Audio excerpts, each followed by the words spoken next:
जीवन में हमारे मन में ये विचार तो कभी ना कभी ज़रूर आता है कि जब हम अलग अलग देवी देवताओं की पूजा करते हैं, जैसे भगवान शिव की, भगवान गणेश की, माता दुर्गा की या भगवान विष्णु की, तो असल में हमारे भीतर क्या बदलता है? क्या ये पूजा सिर्फ एक रस्म है या फिर इसके भीतर कोई गहरा रहस्य छुपा है जो हमें उस परम सत्य तक ले जाता है? आज इस वीडियो में हम उसी रहस्य को खोलेंगे और अंत तक आप ये समझ जाएंगे कि केवल पूजा मांगने का तरीका नहीं है, बल्कि आत्मा को मुक्त करने और ईश्वर से जोड़ने का एक मार्ग है। सबसे पहले ये समझते हैं कि देवी देवता अलग अलग हैं या एक हैं। देखो, परमहंस योगानंद जी कहते थे कि ईश्वर एक है, परंतु मनुष्य अपनी सीमित दृष्टि से उन्हें कई रूपों में देखता है। जैसे सूर्य की रोशनी जब प्रिज्म से टकराती है तो वो 7 रंगों में बट जाती है, लेकिन उसका एक ही स्रोत होता है।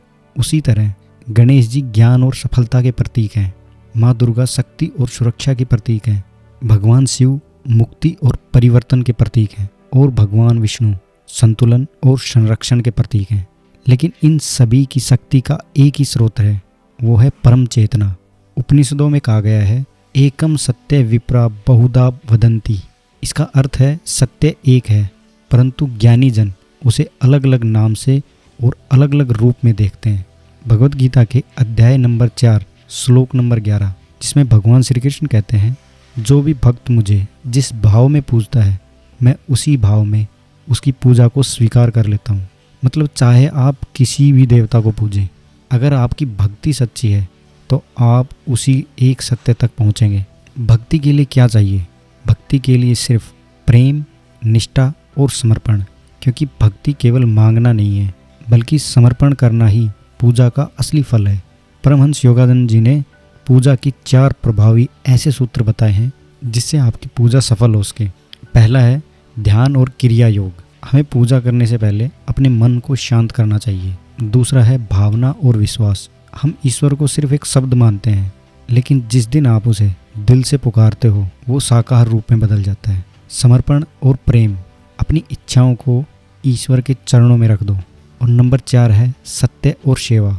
देखो, पूजा तभी सफल हो सकती है जब आपके कर्म भी पवित्र होंगे।